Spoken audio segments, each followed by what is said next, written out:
Salut tout le monde, bienvenue à la chaîne YouTube Le Monde de Perrault. Alors j'espère que vous allez bien. Comme vous pouvez voir, je vais bien. Je suis en pleine rénovation. Mais c'est pour ça que aussi j'ai pas eu le temps de publier plusieurs vidéos dans ces derniers temps. Et j'espère que vous comprenez évidemment. Et aujourd'hui, tout comme moi, j'ai goût de m'évader de cet endroit-là. Et c'est pour ça que je vous propose de vous évader à votre tour avec le jeu de société Escape Room Unlock. Alors, je vous présente les scénarios qui sont sortis jusqu'à présent et j'en fais un top.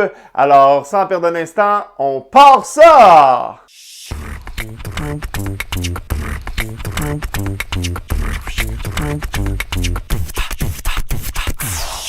Salut amateurs de jeux de société, bienvenue à la chaîne YouTube Le Monde de Perrault, une chaîne destinée aux jeux de société si vous êtes nouveau. D'ailleurs, prenez donc le temps de vous abonner, de faire un petit pouce en l'air à la fin du vidéo si vous avez le temps. Ça m'encourage beaucoup et ça vous assure de rien manquer de la chaîne. Alors aujourd'hui, on parle du jeu Unlock, jeu Escape Room par excellence des jeux de société. Selon mon opinion personnelle, j'en ai essayé différentes marques et je vous conseille fortement de commencer avec ça. Un jeu édité par Space Cowboys avec une panoplie de scénaristes.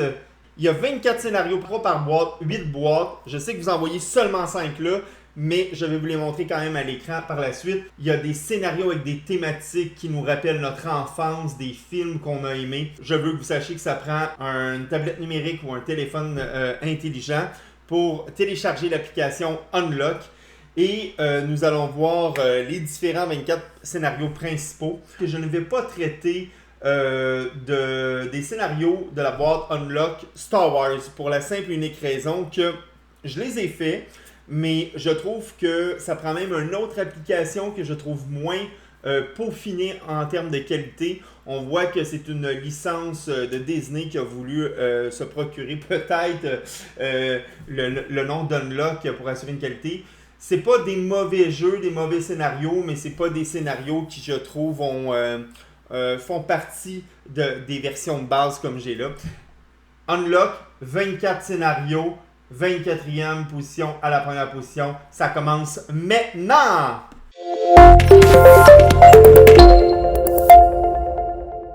En 24e position, l'île du Dr. Gourse. C'est le scénario qui m'a le plus frustré et on voit qu'on ne peut pas jouer seul. Je ne peux pas vous en dire plus.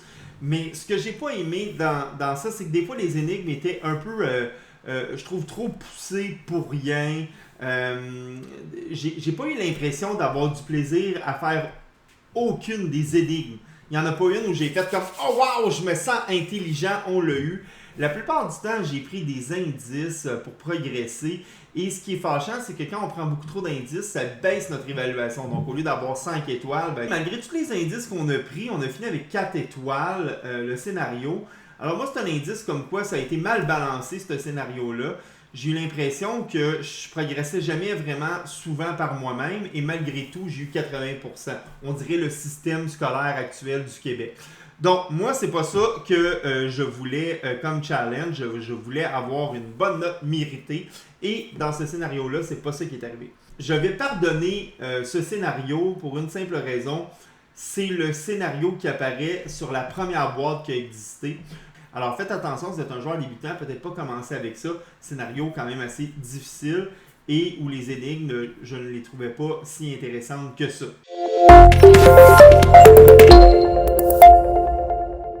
Ma 23e place, je suis déçu de la mettre là. C'est la première boîte que j'ai achetée et je vais vous la montrer. Mystery Adventure. Une grosse pieuvre, les pièges du Nautilus. Donc, ça nous rappelle l'histoire de Jules Verne. J'ai aimé le début. Pour vrai, les 15-20 premières minutes, c'est challengeant, c'est trippant. J'étais vraiment, c'est le cas de le dire, immergé dans la thématique. Il y avait un stress que je ne veux pas trop vous dire pourquoi. Tu commences, mais à un moment donné, encore là, les énigmes, et j'étais avec des gens qui sont quand même bons dans les escape rooms. Je veux dire, on a déjà fait des escape rooms en personne, on réussit avant la fin du temps, on était bon. J'aime ça, les challenges intellectuels. J'étais un gars qui aime les énigmes. J'organise moi-même des escape rooms comme activité parascolaire à mon école. Mais là, quand j'arrive face à des énigmes, ou même avec les indices, je comprends toujours pas comment on a fait pour arriver à la solution. Ben, c'est ça. Ça, c'est un gros irritant. Et tant mieux si vous l'avez aimé, vous l'avez trouvé facile, parce que tout ce qui englobe la thématique dans cette histoire-là est superbe. Hein? Les cartes sont belles. Vraiment, j'aimais la thématique, mais au niveau de la mécanique et des énigmes, j'ai pas trippé.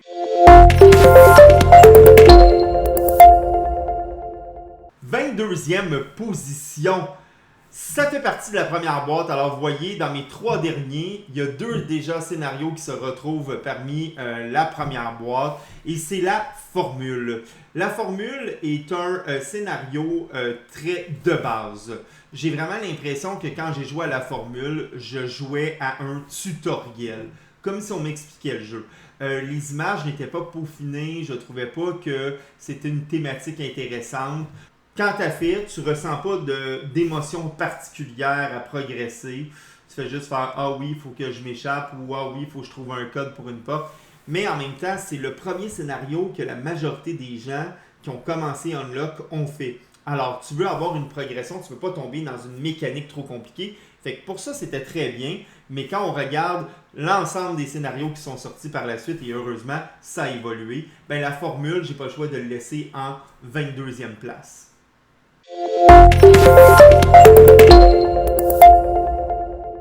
Ma 21e place revient à un scénario que ça me fait de la peine de le placer là parce que j'avais de grandes attentes lorsque j'ai vu que cette thématique-là arrivait.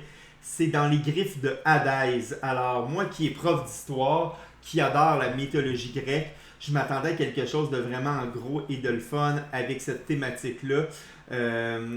Et ce que j'ai pas aimé, c'est vraiment la mécanique des énigmes. Donc, sans vous divulguer vraiment l'énigme, il y a quand même un objet qui vient de base avec le scénario qui peut nous aider à résoudre. Et je trouvais pas que ça apportait grand plaisir de l'utiliser. Et j'ai pas aimé la majorité des énigmes de ce scénario-là. Peut-être que j'avais des trop grandes attentes, peut-être que je m'étais fait à l'idée que wow, ce scénario-là va être le fun.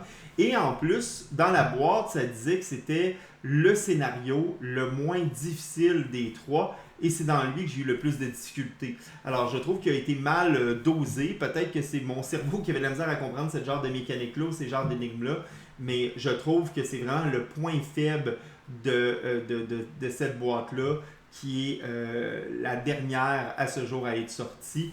J'ai prêté ma boîte Unlock à d'autres amis qui ont essayé ces 3 scénarios-là et eux aussi sont d'accord avec mon opinion. Alors dans les griffes d'Hadès, malheureusement, c'est...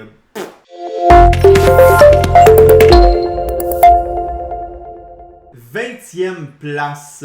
Ça s'appelle La nuit des croque-mitaines. Oh, que c'est cute! L'histoire, un petit gars un peu à la Monster Inc. Je sais que c'est une petite fille dans Monster Inc.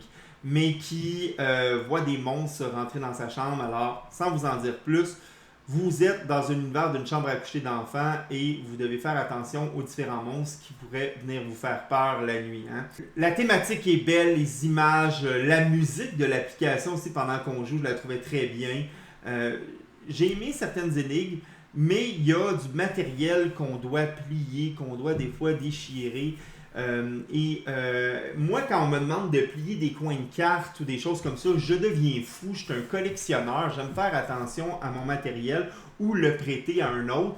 Et là, quand je prête la boîte à un ami, puis qu'après ça, il fait comme « Ah, voyons, gardons, une des parties de l'énigme est déjà à moitié faite parce qu'on voit les plis. » C'est un peu ce qui m'a enlevé quelques positions pour cette thématique-là que je trouvais quand même originale. Mais je vous conseille de l'essayer si vous achetez la boîte neuve et que vous l'essayez pour la première fois. Je pense que c'est un scénario qui va vous plaire, mais mon côté collectionneur a fait mal dans ce scénario-là. Un scénario à thématique Far West. Et ça, j'adore ça. À bord d'un train, ok, le Tombstone Express. Et c'est un mélange d'enquête et en même temps de rapidité. Et je veux pas vous dire de punch, mais il y avait vraiment une nouveauté au niveau de la fin dans ce scénario-là. Et ça, j'ai trouvé ça rafraîchissant. La raison pour laquelle je le place pas dans les derniers, parce que je sais que c'est un scénario que certaines personnes n'ont pas aimé.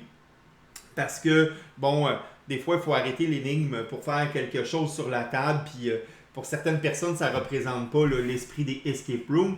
Mais moi, j'ai trouvé ça amusant.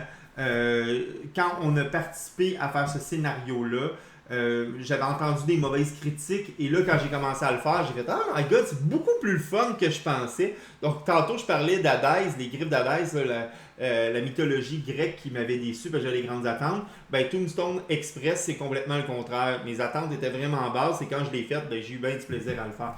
Donc, c'est pour ça que c'est en 19e position de mon côté.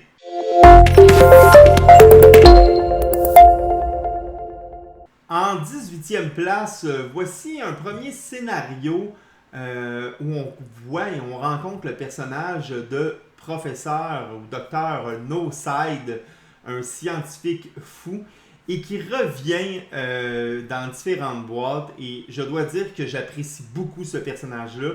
Il n'y a pas vraiment de scénario ultra mauvais avec le professeur No Side. Et pourquoi je mets le scénario Squeak and Sausage en 18e place, c'est que c'est la première boîte. Peut-être le scénario le plus basic à propos de ce personnage. Mais en général, j'ai apprécié découvrir cet univers-là qui est très cartoon. Donc, il y en a d'autres qui essayent d'aller vers d'autres trucs un peu plus réalistes. Mais là-dedans, on a une souris et on a un professeur fou qui tente des expériences et qui veut mettre fin à l'univers. Et nous, à travers des énigmes, on doit passer à travers ça. J'aime l'humour, j'aime la musique. La musique est parfaite sur l'application pour ce scénario-là. On a vraiment du plaisir à faire ça. Et on dirait que dans tous les scénarios de No Side, et je vais en reparler tantôt, fait que je ne vais pas trop en dire, mais les énigmes, il y a quelque chose de gratifiant quand on les a. On est comme content, on fait comme oui, ok, je passe à la prochaine. Et dans Squeak and Sausage, c'est selon moi le meilleur scénario de la première boîte qui est sortie. Et c'est pour ça qu'il se retrouve en 18e position.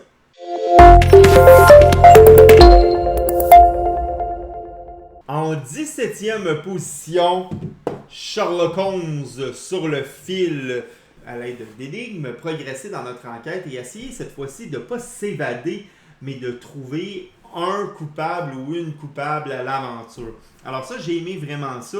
C'est le premier scénario aussi que j'avais joué où il y avait un carton avec du matériel, une carte. Donc ça apportait une nouveauté et c'est pour ça que j'ai apprécié ce scénario. Les images sont très sombres, la musique, l'ambiance. Je pense que les grands fans d'enquête criminelle vont aimer ça, de retrouver ce personnage-là. Sherlock Holmes sur le fil, c'est un scénario qui apportait une nouveauté et c'était plus juste un jeu d'évasion.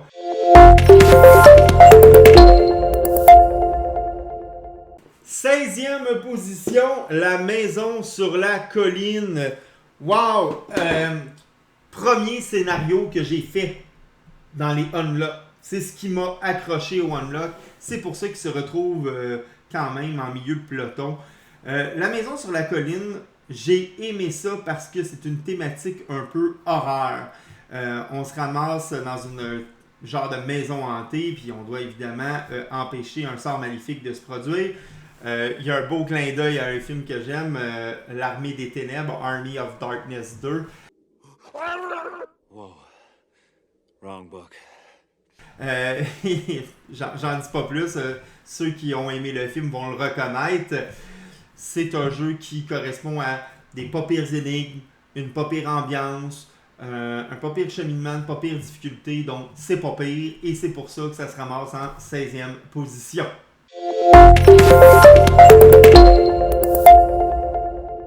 En 15e place, le scénario Mission 07. Un scénario dans lequel j'attendais beaucoup de choses, une mission d'espionnage. J'étais comme « Oh wow, je vais être passionné! » Et non, pas tant. Même que quand j'ai fait le classement de mon top, et que j'essaie de me souvenir c'était quoi déjà que j'ai vu comme énigme dans la mission 07, je me rappelais presque de plus rien. Donc, il n'y avait rien qui m'avait déçu, mais je sais pas si c'est pire l'indifférence à la haine. Et dans la mission 07, je me rappelle pas avoir eu du plaisir, mais je me rappelle pas non plus avoir détesté ça. Fait que c'est pour ça qu'il se ramasse en 15e place.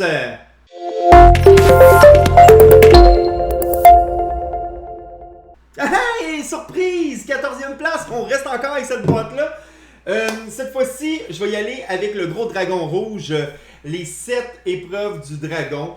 Je trouvais ça intéressant. La thématique, c'est qu'on doit traverser 7 étapes, 7 épreuves, pour devenir un fighter, en fait.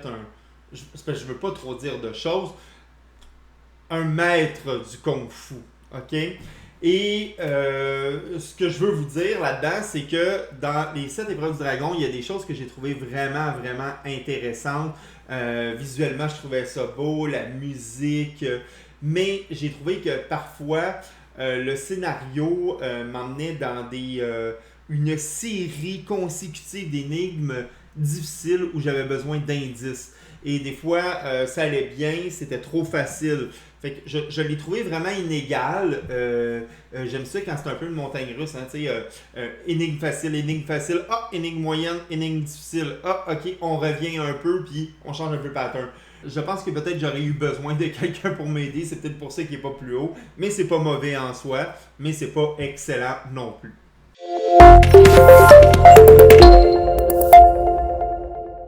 Ah, vous m'avez vu venir, hein? Je suis toujours avec cette boîte-là. Le 13e scénario, c'est le 7e art et décès. Oh! On dit déjà qu'il va y avoir un décès sur la boîte, juste à lire le titre. Bon, c'est pas vraiment un gros spoiler, un divulgateur, comme on dit. Mais vous devez savoir que dans le 7e art et décès, j'ai vraiment aimé la twist dans les cartes. Il y a quelque chose de vraiment spécial. Là, vous voyez que c'est en noir et blanc, alors soyez pas surpris.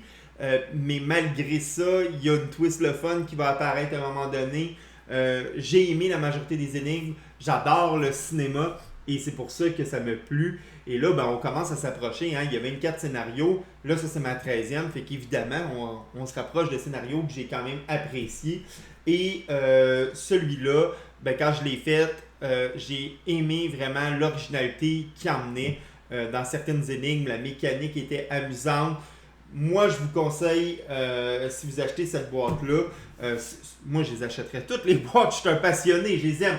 Mais vraiment, commencez par celui-là. Parce que je trouve qu'il y a une belle gradation quand même dans cette boîte-là au niveau des défis, des énigmes.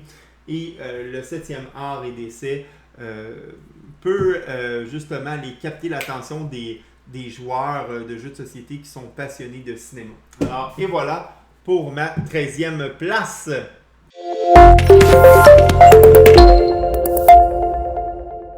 Douzième position, No Side Story. Le professeur No Side fait son retour. Une aventure que j'ai adoré poursuivre. Je vous rappelle qu'il y a plusieurs scénarios avec ce professeur-là. C'est le 2e qu'on voit dans ce top-là. Et je trouve que dans ce scénario, il y a une belle profondeur. Les énigmes sont intéressantes. Il y a une twist au niveau de la mécanique aussi. Vraiment, j'ai aimé faire le scénario de ce No Side-là, qui était le premier que j'avais fait à la base. Et c'est pour ça que tous ces beaux souvenirs l'emmènent en 12e position.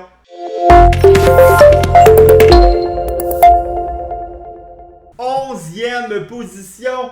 On y va avec le trésor de Tony Pal. Tony Pal, oui, c'est bien ça. Et le trésor de Tony Pal, c'est l'univers pirate. Alors, si vous aimez les pirates, Jack Sparrow, vous allez être servi. J'ai aimé vraiment la fin de ce scénario-là et le début. Le milieu, il y a quelques petits points faibles, j'ai trouvé. Mais le début, ça commence en force dans le lieu où on commence. Et j'ai aimé ça, l'interaction avec certains personnages. Il n'y a pas juste des personnages humains, il y a d'autres genres de personnages. Et à la fin, de la façon de terminer le scénario pour arriver vers la victoire, c'était plaisant, amusant. C'est un niveau de difficulté assez élevé, mais vous voyez, je l'ai trouvé plus facile dans cette boîte-là. On dit que c'est le scénario le plus difficile, mais je vous rappelle qu'un de mes pires scénarios, c'est le Nautilus. Alors, quand même, j'ai trouvé plus plaisant de faire lui qui avait un niveau de difficulté plus élevé que l'autre sur la boîte. Donc, le trésor Tonipal, si vous aimez cet univers-là, vous allez triper à l'os. Je ne voulais pas faire de jeu de mots avec squelette.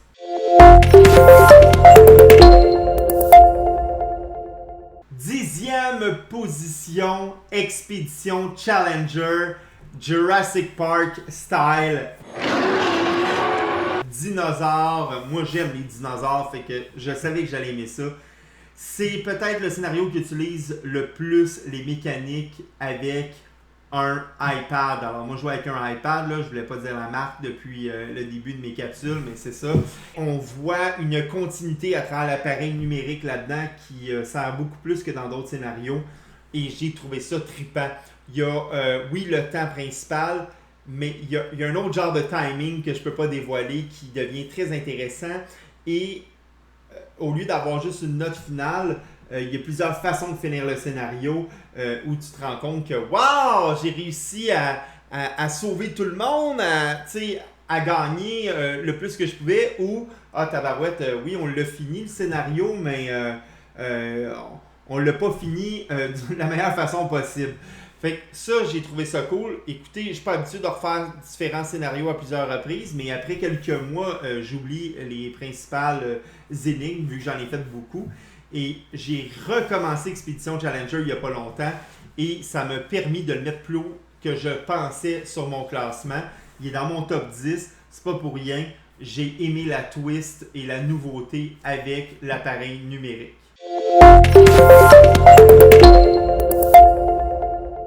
En 9e place, Les Contes de Mille et Une Nuits revient dans Unlock avec le titre Le Dernier Conte de Scheherazade. Vous voyez, il y a des petits changements dans les noms, mais on comprend la thématique. On est au Moyen-Orient, dans Les Contes de Mille et Une Nuits, et on doit, je peux pas le dire, mais sauver quelqu'un. On vole sur notre tapis magique et on doit résoudre des énigmes dans cet univers-là, là, que je pourrais dire d'Aladin quasiment. C'est vraiment, vraiment immersif.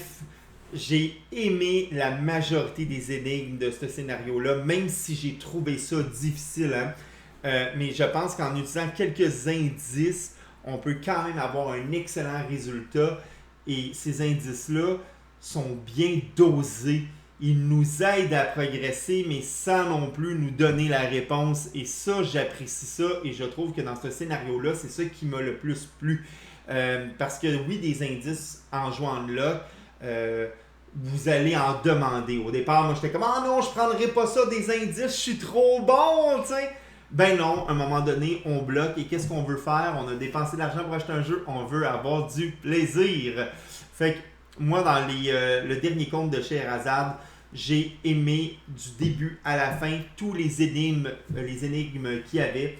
Je vous conseille fortement de faire ce scénario-là et d'aller acheter la boîte de ce scénario-là. Il y a Expédition Challenger qui se retrouve là-dedans et il y a aussi La Nuit des Croque-Mitaines. Fait que c'est une belle boîte et je trouve que c'est le meilleur scénario de cette boîte-là.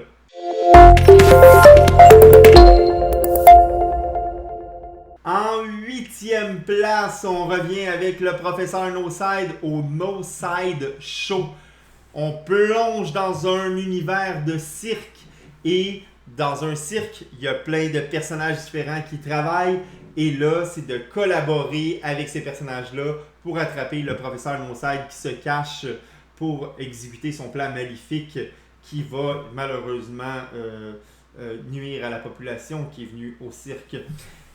J'ai vraiment trippé sur le fait qu'on a un gros dépliant, un prospectus de théâtre, de cirque, et que dans ce plan de spectacle-là, on place différentes cartes pour voir la progression de nos énigmes. Cette twist-là, j'ai aimé ça. Vraiment, vraiment, vraiment, là, j'ai eu l'impression d'avoir utilisé du matériel dans la boîte qui me servait vraiment. C'était pas juste un petit ajout là, mécanique pour une énigme. J'avais vraiment l'impression que, wow, visuellement, je savais où je m'en allais. Les images étaient belles, la musique est toujours bonne avec le professeur No-Side. Vraiment, j'ai eu énormément de plaisir avec ce scénario-là. Allez le faire. Je trouve que la difficulté est bien dosée et qu'il y a beaucoup de plaisir à tirer de ça. Donc, No Side Story se retrouve en 8e position.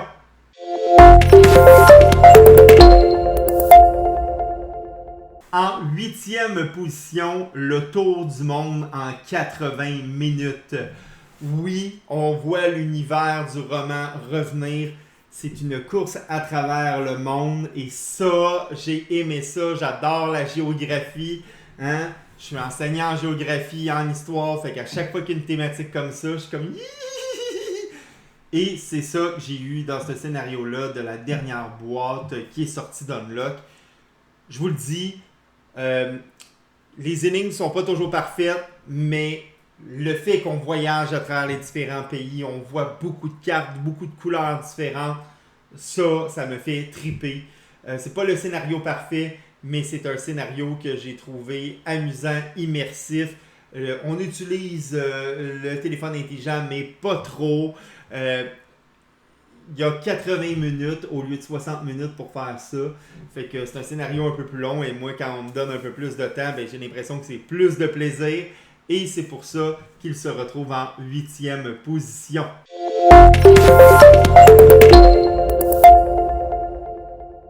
Sixième place, tu aimes Alice au Pays des Merveilles, alors tu aimeras forcément la thématique à la poursuite du lapin blanc. Et oui, on plonge dans l'univers d'Alice au Pays des Merveilles et on incarne cette Alice. Et on doit refaire une partie de l'histoire. Je veux pas vous mentionner qu'elle est identique et ni vous dire c'est quoi les différences. Je vous laisse le plaisir de le découvrir. Mais on retrouve plein de clins d'œil à cette thématique-là. J'ai aimé le fait que quand on joue, on a vraiment l'impression de reproduire quelque chose qu'on a vu dans notre enfance. Moi, c'est pas pour rien qu'il se retrouve en 6e place.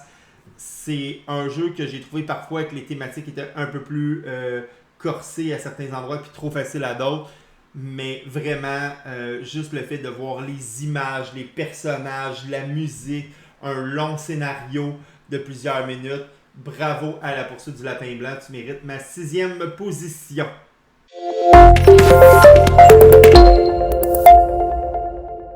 On est rendu au top 5. En 5e place, j'y vais avec Insert Coin. Alors, j'insère le jeton thématique des jeux vidéo des années 80. J'ai refait ce scénario-là 3 fois, même si je connaissais déjà toutes les énigmes, seulement parce que j'aime l'univers. Belle twist avec l'appareil numérique qu'on utilise pour faire certaines enquêtes ou certaines progressions dans la thématique du scénario. J'ai vraiment eu l'impression de retourner en enfance et j'ai eu le goût de rebrancher mon vieux Nintendo après cette histoire-là. Insert Coin, il y a vraiment tout pour plaire. Je veux vous dire qu'il y a quelque chose d'amusant dans la progression, c'est qu'il y a des levels. Je ne suis pas en train de vous spoiler rien, là, de vous divulgacher des choses. C'est juste qu'il y a différents niveaux, un peu comme les vieux jeux Nintendo. Là. Et ça, vraiment, ça nous replonge en enfance. Fait que c'est ma 5e place, Insert Coin.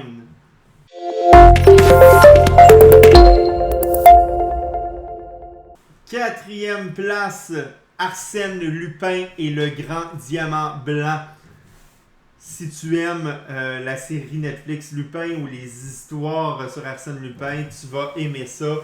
On incarne un détective à la poursuite d'Arsène et d'essayer de le retrouver. Et on a des indices tout le long. Et les indices représentent vraiment l'univers de ce voleur légendaire, Gentleman. j'ai aimé ça. Chaque énigme là-dedans. J'ai vraiment l'impression de lire un roman, mais en faisant un escape room. C'est beau, c'est bon, c'est bien fait. Vraiment, Arsène, t'es presque un champion cette fois-ci. Tu termines en 4e place.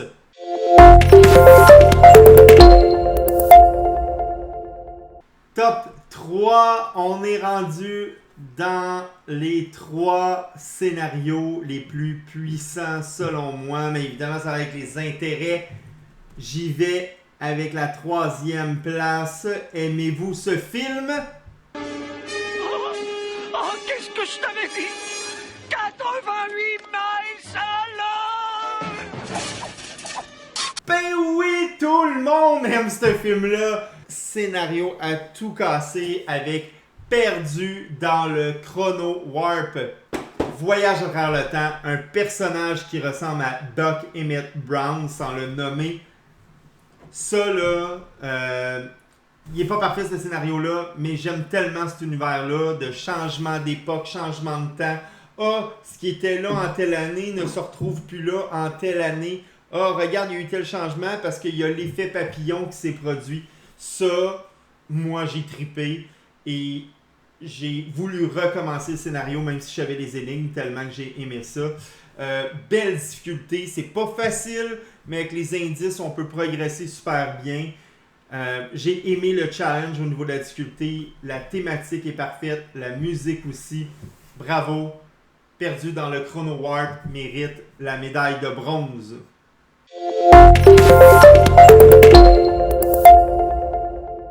Ma 2e position, un autre scénario avec le professeur No Side, mais là, c'est le meilleur scénario du professeur No Side. L'animalomatique du professeur No Side. On a un objet inventé et on doit réussir à se transformer en différentes choses. Je peux pas vous dire pourquoi je l'ai aimé parce que je vais vous dire certains punchs. Mais quand j'ai prêté cette boîte-là à des amis, ils sont tous revenus le lendemain en me disant « Aïe, j'ai essayé, le professeur No Side, c'était débile, j'ai tellement aimé ça. Ma blonde qui aime pas les autres scénarios a aimé ça, mon chum qui aime pas ça a aimé ça. » C'est le meilleur scénario du professeur No Side, je vous le conseille fortement. 2e place, très méritée, l'animalomatique du professeur No Side.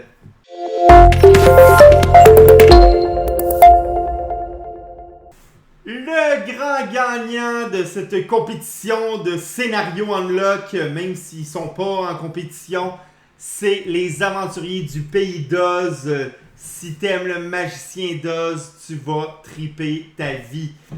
C'est selon moi le meilleur scénario, le scénario le plus complet. 90 minutes de pur bonheur avec une musique prenante qui varie dans les tons selon où on en est rendu. Une grande carte qui nous représente le pays d'Oz. Sérieusement, tu retournes en enfance. Les énigmes sont superbes. Tu veux pas acheter plein de boîtes unlock, il se vend séparément. Tu t'en vas t'acheter cette petite boîte-là. Et une fois de retour à la maison et après avoir joué à ça, tu vas vouloir acheter les autres boîtes unlock. Les aventuriers du pays d'Oz, c'est exactement ce qu'on recherche dans Unlock. C'est plus un escape room, c'est une aventure immersive. On pense qu'un escape room, c'est qu'on est enfermé dans une pièce et on doit y en sortir. Non. Unlock, avec ce scénario-là, m'a plongé vraiment dans c'était quoi Unlock. C'est une aventure dans le monde de l'imaginaire. Je vous parle de ça, là, puis j'ai le goût d'aller me faire un autre game. Je sais c'est quoi les énigmes, là. Je vais le faire, puis je vais avoir quand même du fun. Parce que je vais avoir un moment ludique incroyable.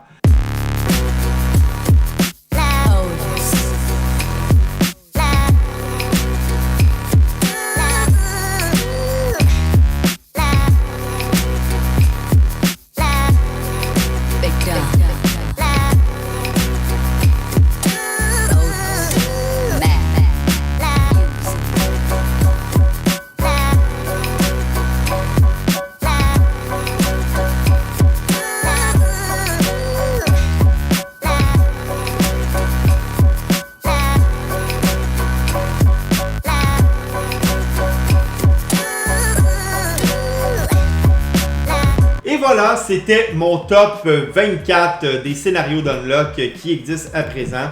Je veux juste te dire que si toi, tu as des scénarios que tu as préférés et que moi, je n'ai pas aimé, ou vice-versa, vas-y, écris ça en commentaire, qu'on parte un débat. Ça va me faire plaisir d'y répondre. Mais vous devez savoir que pour moi, Unlock est un des meilleurs jeux de société modernes. C'est assuré que j'achète les prochaines boîtes. Et j'espère que vous allez en faire de même. Merci à tous de m'avoir écouté pendant ces quelques minutes. Merci et à la prochaine!